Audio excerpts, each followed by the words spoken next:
experiência de hoje. Agradeço também ao pastor Jonas, representando a convenção que está conosco nesta manhã. Nós, no ano passado, nós pregamos o ano inteiro sobre o tema, talvez o mais desafiador da história da igreja dela, foi para sermos conformes na imagem do seu filho, lá que é o pastor do tema, Romanos 8:29. Dissemos aqui o ano inteiro que é bom a gente ser batista, metodista, presbiteriano, ortodoxo, a diferença não se manifesta, mas no fundo, Deus nos chamou em Cristo para sermos conformes à imagem dele, está lá em Romanos 8:29. E às vezes, na caminhada da igreja, desafios que vêm, essa dimensão primeira é colocada no segundo plano. Creio que hoje a gente está com um preço muito alto, temos enfatizado a importância da fé cristã a partir de uma outra ótica, de uma outra perspectiva. Eu queria que esses quatro ficassem em pé agora aqui e virassem ainda o pessoal para encerrar. A Pietra Juliana, ela é neta e eu estou aqui a costa dela, está no E a Ana falou comigo no retiro da juventude, dizendo que chegou o tempo, de fazer o batismo. Juliana, que chegou há pouco tempo aqui para nós. E Nazireu, que é irmão de Marluz, que eu fiquei preocupado em causar um problema diplomático, porque ele é membro de uma congregação lá no Mirante, que pertence à igreja do Feitosa, e está sem pastor. Então eu fui lá na convenção falar com o pastor Jonas, não é? E para não criar um problema diplomático, não. E ele quer se batizar aqui, né? Uma pessoa que eu quer se batizar. Muito bem. Vocês estão aqui nessa manhã querendo fazer parte da igreja do Senhor, da igreja Betel, porque viveram uma experiência diferente. Certamente, se vocês forem a fundo, tentando buscar como tudo isso nasceu, vocês vão perceber que isso não nasceu de vocês. Vocês estão querendo se tornar cristãos, assim como eu também. Porque a cada dia a gente vai se tornando, não, José? Cada dia a gente vai se tornando, a gente vai sendo, ou deixando de ser também, mas a gente vai sendo cristão. E eu queria, nesta manhã, hoje, alguma coisa que eu já disse para os irmãos, uma revisão e conhecimento de alguma coisa nova. O que significa ser cristão? O que é que significa ser isso? Pertencer à igreja do Senhor Jesus. O que é que significa ser cristão? Vamos começar a projetar essa série de slides, já é, para a gente então orientar. O que significa ser cristão? O que é que significa de fato isso? A Bíblia diz que, em primeiro lugar, significa ser regenerado pelo Espírito Santo de Deus. Nós vemos isso aqui o ano inteiro. Eu falei isso aqui o ano inteiro. Por onde eu andei aí fora, eu falei sobre isso também. Então, o ponto de partida da experiência de nos tornarmos cristãos é sermos regenerados pelo Espírito Santo de Deus. É evidente. Por quê? Por que precisamos ser regenerados pelo Espírito Santo de Deus? Porque esse é o ponto de partida. E a resposta de logo é a seguinte: por nossa condição antes de aceitarmos a Jesus Cristo como Salvador e Senhor de nossas vidas, e essa condição não é uma condição boa. E eu quero dizer que ser cristão implica em ser regenerado pelo Espírito Santo para aceitarmos a Jesus Cristo não somente como Salvador. Muita gente só o quer como Salvador, beleza. Mas ele precisa ser o Senhor da nossa vida. Então a nossa condição antes de conhecermos a Cristo era essa condição aí. Muito obrigado. Vamos passar aí? Muito obrigado, Carlos. A nossa condição aí no próximo slide, por favor. tristeza. Colossenses 2,13, essa era a nossa condição. Podemos ler juntos? Todos aqui? Vocês estavam mortos em pecado, e seus desejos pecaminosos ainda não tinham sido afastados. Essa era a nossa condição. Essa era a nossa condição. Então nós estávamos mortos espiritualmente. Mortos. E por que nós estávamos mortos espiritualmente? Se ela não entendeu o que eu estou dizendo, depois você explica para ela. A função de amor cristão é essa. Por que estávamos mortos espiritualmente? Porque a Bíblia diz que o salário do pecado é a morte. O salário do pecado é a morte. É mais ou menos isso, foi mais ou menos isso que vocês experimentaram, que levaram cada um de vocês, para cada um de vocês a viver esse movimento de querer se aproximar mais de Cristo, querer participar da igreja como corpo de Cristo. Foi isso. Sentindo-se limitado, né? Algum momento aquele vazio, aquela coisa sem nexo, né? Experiência de estar sem rumo, meio perdido, é por isso que a gente também está perdido mesmo, né? Mas tudo bem. Como era o nosso estilo de vida naquele tempo de alienação total de Deus? Como era o nosso estilo de vida? Claro, alguns viviam apenas em comunhão com Deus, mas seguindo uma vida razoavelmente boa, mas outros estavam na pá virada mesmo, né? Provavelmente não é o caso nenhum desses quatro aqui à frente. Mas a Bíblia diz como é que nós estávamos. Em Efésios 2:2 a parte A, a Bíblia diz como nós estávamos. Naquele tempo, vocês seguiam, vamos ler juntos? Naquele tempo, vocês seguiam o mau caminho deste mundo. Mas não para aí não, tem mais coisa. Viviam de acordo com a sua natureza humana. A natureza humana é a vaidade humana, é o egoísmo. É a arrogância, é a prepotência do ser humano. É aquilo que a Bíblia chama de pecado original, de dizer para Deus: olha, fique na sua, que eu fico na minha. Não preciso de você. Eu me basto a mim mesmo e ponto final. Seu pecado de origem. Não viviam de acordo com a sua natureza meramente humana. Tem mais. O que é que tem mais? Fazendo o que seu corpo e sua mente queriam. Tem mais? Lá? Porque vocês faziam a vontade daquele que governa os poderes espirituais do espaço. Quem era essa figura? Eu detesto essa figura. Não vou nem falar o nome dele. Não suporto falar o nome dessa figurinha. Né? Deixa eu fazer um parênteses aqui. Lá em Salvador, na Igreja da Graça, tinha uma senhora, uma membro da Igreja da Graça, tinha uma casa lá em Mar Grande, pertinho da casa lá do saudoso João Baldo Ribeiro. Ela disse que estava de férias e um dia foi numa congregação, né, o pentecostal que tinha lá. E foi lá, sentou-se numa quarta-feira, por de oração, e o pastor pregando, e era diabo para lá, diabo para cá, diabo para lá, diabo para cá. O cara falava, mas o diabo tem Jesus. Quase não falava de Jesus. Então, houve um intervalozinho, ela pegou e escreveu um bilhetinho. Fale um pouquinho de Jesus. Mandou alguém pregar para ele. Quando o pessoal terminou de cantar o hino, ele viu que ele disse: eu não disse que ele estava aqui, eu já estava até na igreja. Irmãos, eu tenho dito, depois de estudar a palavra um ano inteiro sobre a questão do mal, e não está parando de estudar sobre isso. A primeira pessoa com quem compartilhei isso foi o Roberto. As sutilezas do mal são impressionantes. Repara a resposta do camarada, que era pastor na igreja. Eu não disse que ele estava aqui dentro, eu estava dentro da igreja dele. Tem um momento de celebração. Mas às vezes acontece essa fixação no negativo, no mal, leva a esse tipo de experiência.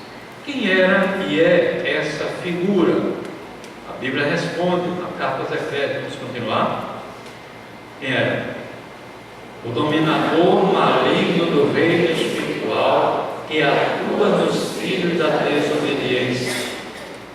Mas adiante, Efésios 2:3, a parte C, diz assim: estávamos destinados a sofrer as consequências das nossas escolhas. Ele faz a seguinte pergunta: por que era dramático aquele estado de morte espiritual? Por que era dramático? E a Bíblia diz por que era dramático. Veja bem o que a Bíblia diz em Efésios 2, verso 12.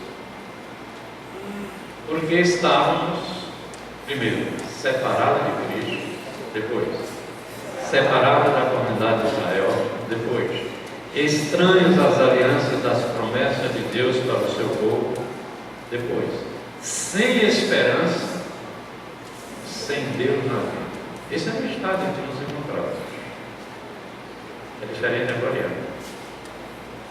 É diferente de agora. Jesus na gente. Diferente, não é? Está com medo de mim? Em Juliana, diferente agora, não é? É diferente, mas muito diferente. Muito bem. A Bíblia diz uma coisa muito séria a respeito dessas questões da ordem de saúde, da ordem da salvação.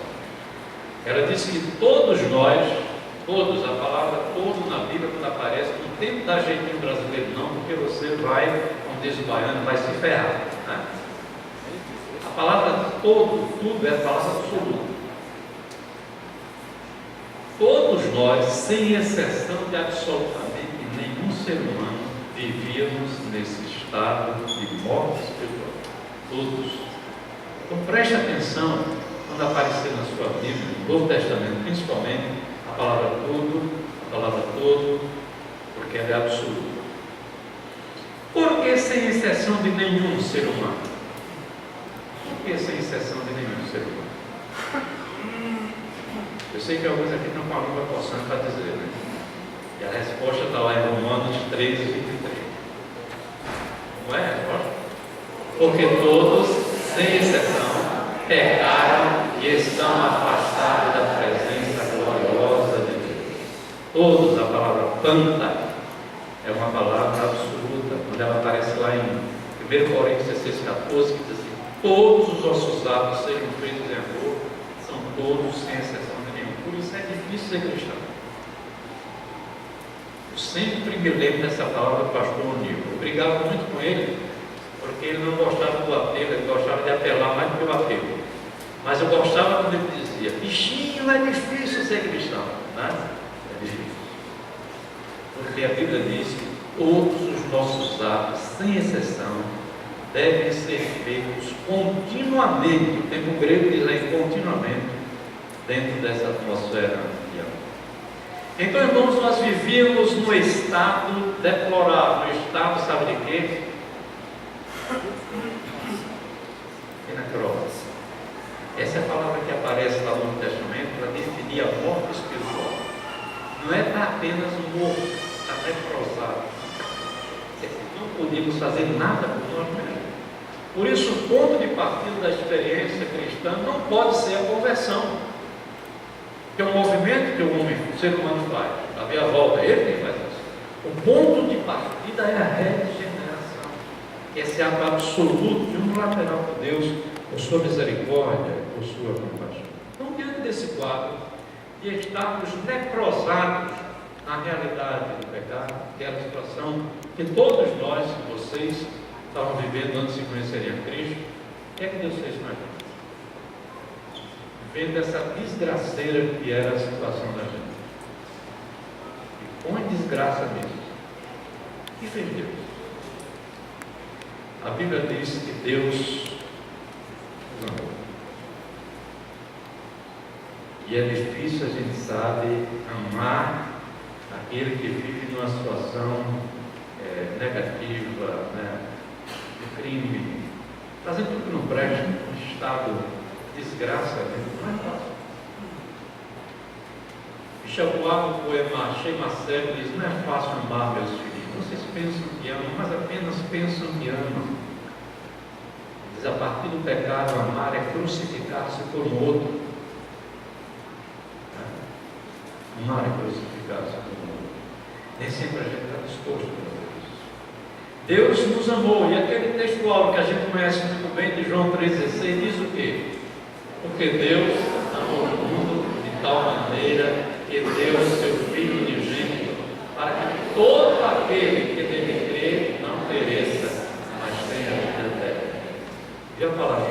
apareceu aí no meio, todos, de novo. O amor absoluto de Deus, esse amor que ama todo ser humano, sem exceção de absolutamente nenhum. Na carta a Tito, a palavra apostólica diz: a graça de Deus se manifestou salvadora a todos os seres humanos, sem exceção de nenhum. Senão o amor de Deus não seria inclusivo.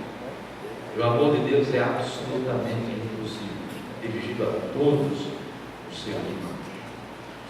Em 1 João 4,19, a gente lê o seguinte: nós amamos porque Ele nos amou primeiro.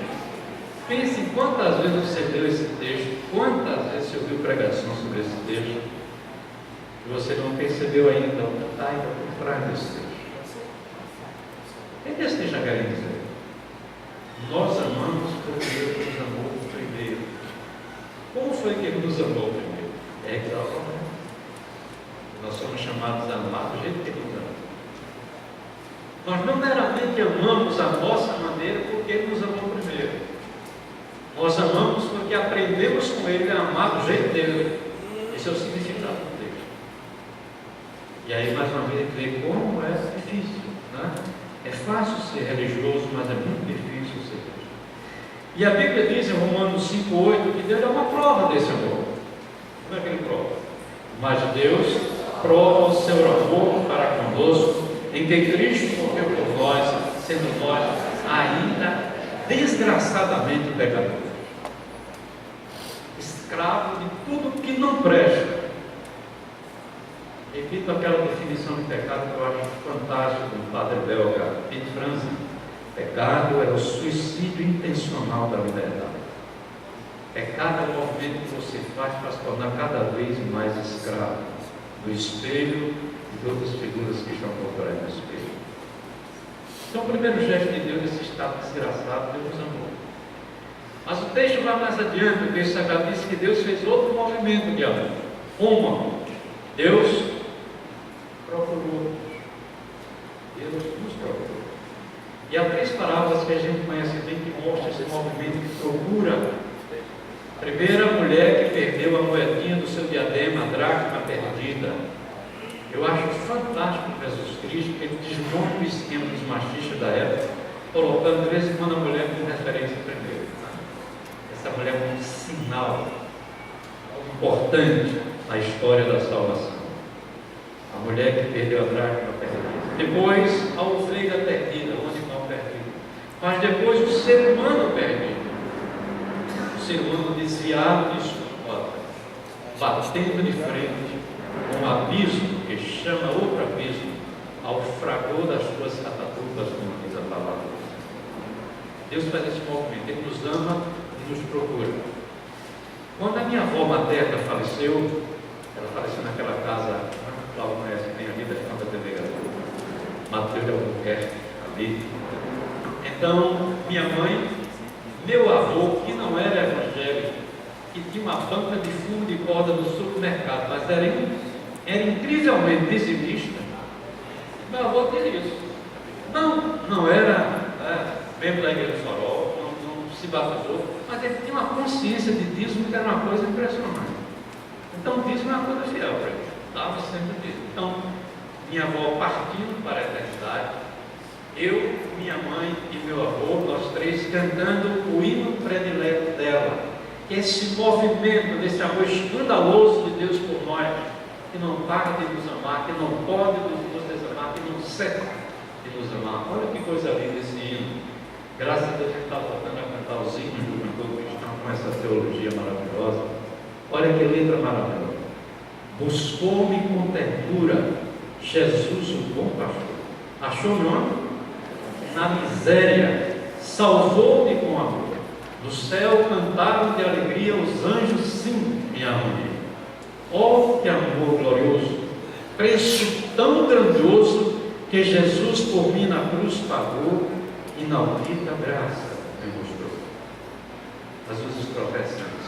Perdido e abandonado, Jesus me socorreu e segredou-me, achei, e agora em diante és meu, encontra.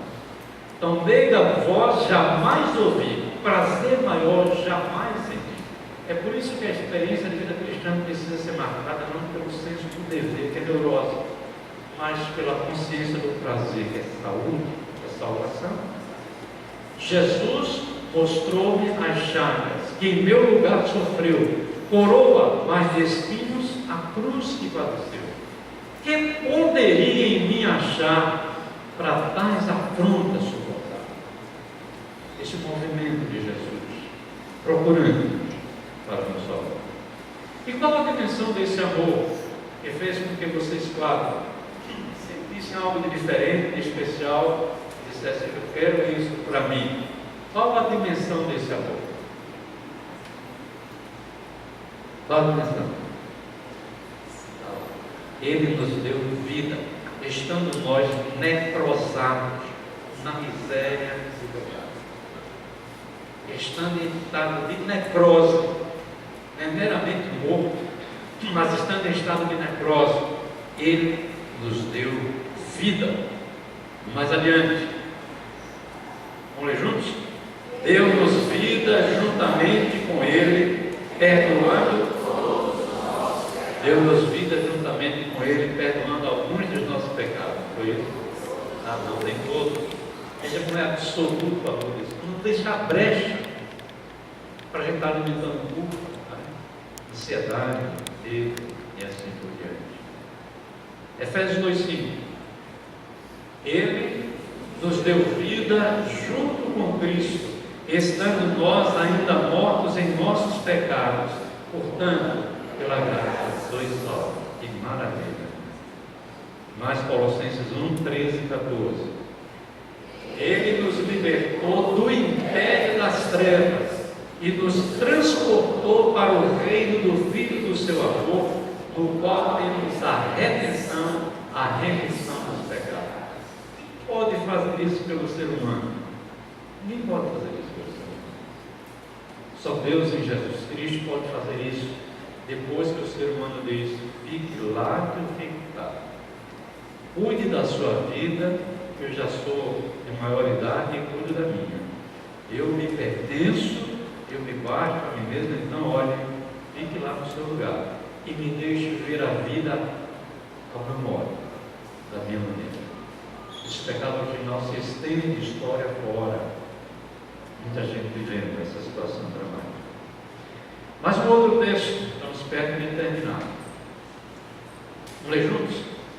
Antes da criação do mundo, Deus já nos havia escolhido para sermos dele por meio da nossa união com Cristo, a fim de pertencermos somente a Deus e nos apresentarmos diante dele sem culpa, por causa do seu amor por nós.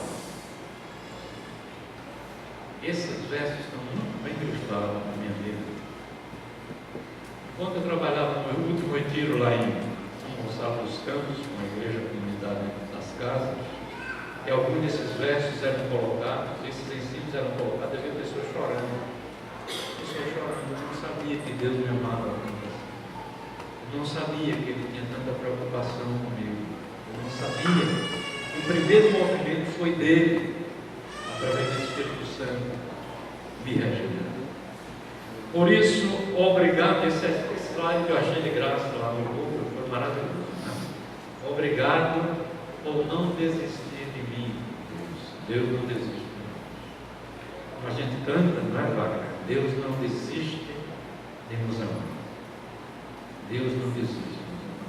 Então, o nome dessa ação libertadora, Pietro, Juliana, Diana, Nazireu, que vocês estão experimentando, o nome dessa ação libertadora unilateral de Deus através de Jesus Cristo tem um nome. Sabe qual é o nome dessa ação libertadora? Esse nome é precioso. Amor sem medida de Deus por nós. Amor que nos ama apesar de não ter merecimento nenhum. Amor incondicional por nós. Amor que é encanto de Deus por nós. Amor que é cuidado de Deus por nós. Amor que é acompanhamento constante de Deus por nós. Que deveria nos tornar, fazer de nós cristãos as pessoas mais encantadoras da vida. era para sermos as pessoas mais encantadoras da vida.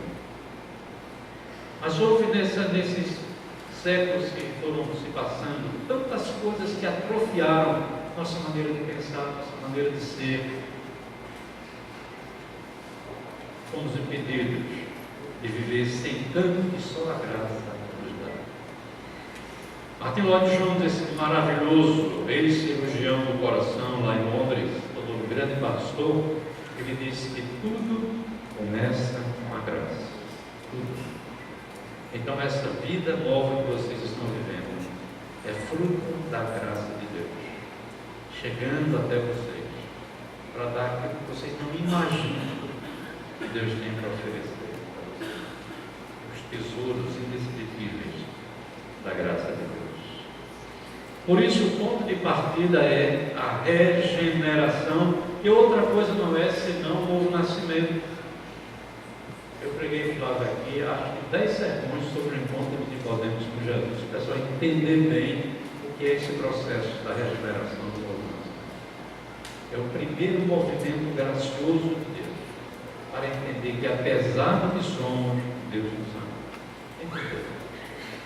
Então, a Bíblia diz que Jesus nos liberta da degeneração da necrose para a regeneração da vida abundante e eterna, pela e para a multiforme e superabundante graça de Deus. Eu adoro esses dois nomes. A graça multiforme e a graça superabundante. Não há termo igual em nenhuma outra religião que se aproxime do que significa a palavra graça. Eu vou pedir o Vitor para consertar um vídeo, uma entrevista que eu gravei no programa do James Lee com a Julia Roberts. É o riso mais bonito do cinema, certo? Só aquela boca enorme que é. Então, quando dá aquele riso, é um riso que desarma, né, qualquer pessoa agressiva. E ela estava sendo entrevistada pelo James Lee, e ele perguntou: Julia, qual é a palavra que você mais ama? Ela abriu a boca e disse: Grace, graça, graça a Deus. Paulo disse: pela graça de Deus eu sou o que eu sou. O desgraçado que via as vestes de Estevão ensanguentadas sendo colocadas aos meus pés, não tinha chance mais nenhuma de nada. Pela graça de Deus eu sou o que eu sou. Em último lugar, irmãos, significa ser convertido a este amor regenerador de Deus. Tem mais 3 slides também. Essa conversão é um movimento que eu faço depois de tomar consciência da regeneração de Deus. É a metanoia, é a mudança de cabeça, é a mudança de mentalidade. Eu ia nessa direção, a partir do toque regenerador, eu faço esse movimento. E volto para cá, para a casa do Pai, onde eu nunca devia ter saído. O movimento do filho pródigo, né, que não sai daquela aventura maluca, o retorno a esse movimento lá na terra distante, ele é tocado pelo amor de Deus, pela compaixão de Deus. Por isso é estranho aquele que ele diz assim: é Deus de perto e não de longe, né? Deus é Deus de perto e de longe. Não tem fronteira, não tem distância para Deus chegar. Na terra distante ele sente o amor do Pai. Faz a meia volta, a metanoia, e volta para onde nunca devia ter saído, para a casa do Pai.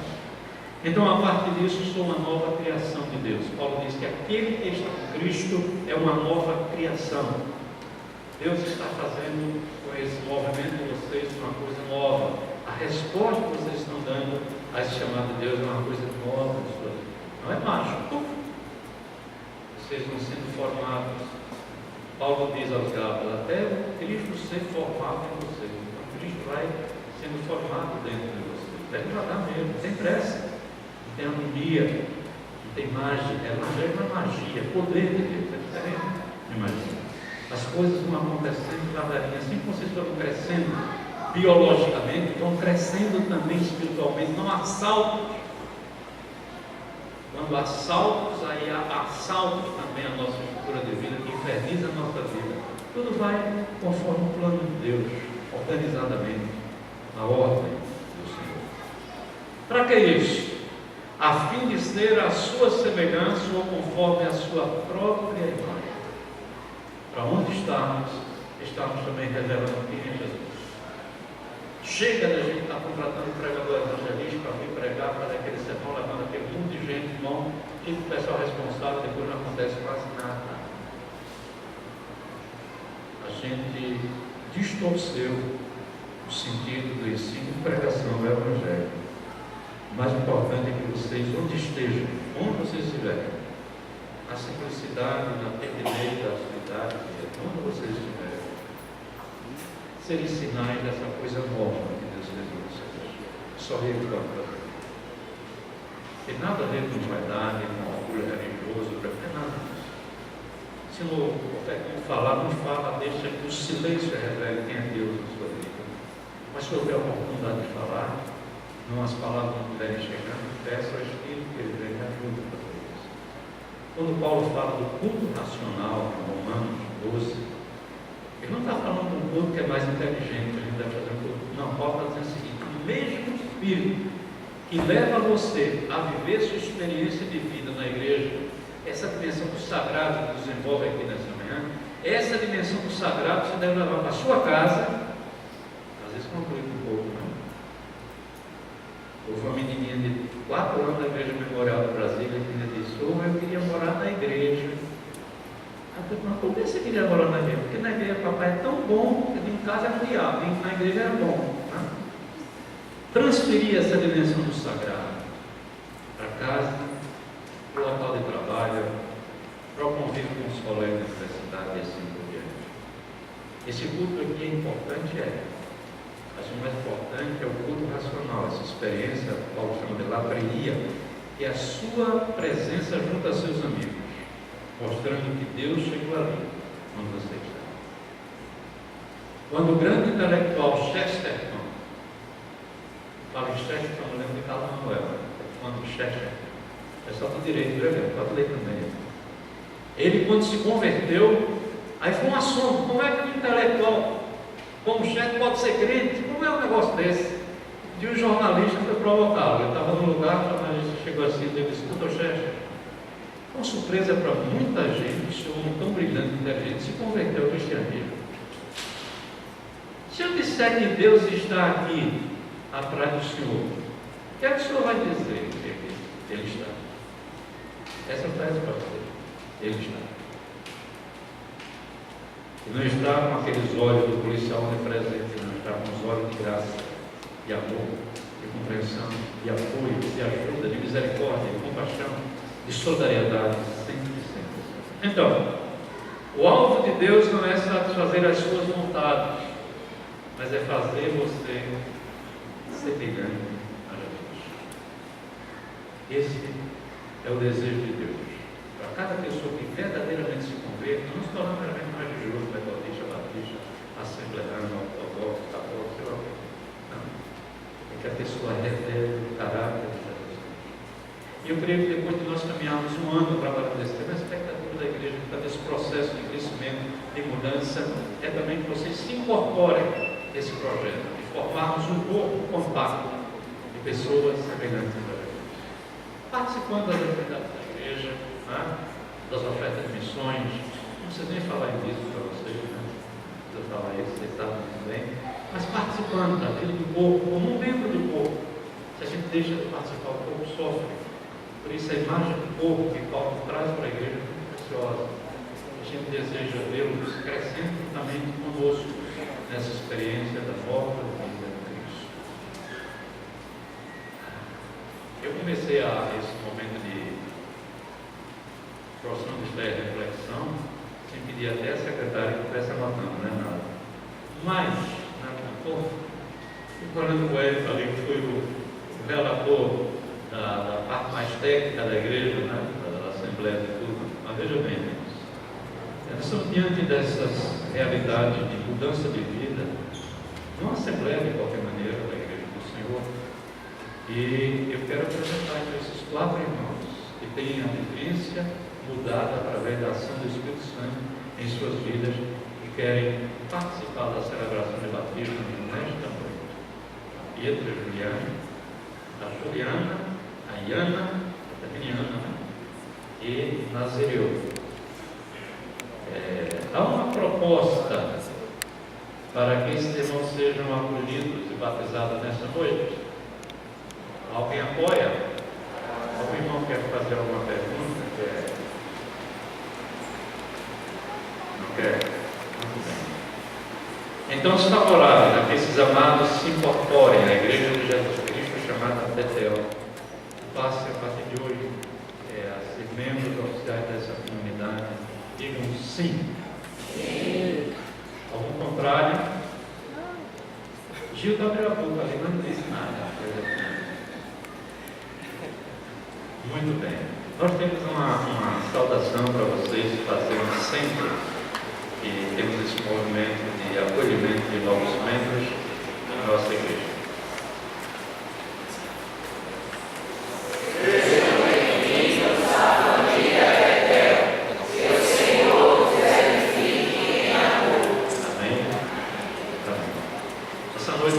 Estaremos imergindo esses irmãos nas águas aqui do batistério.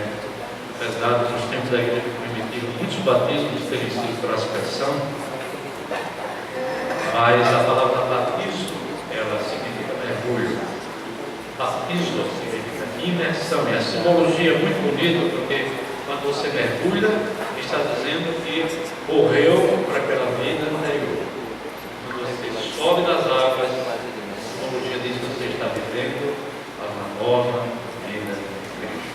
Não é que as águas tenham poder nenhum para fazer isso, mas aquilo que o Espírito Santo fez nas suas vidas é que faz toda a diferença, que promoveu toda essa mudança. Amém?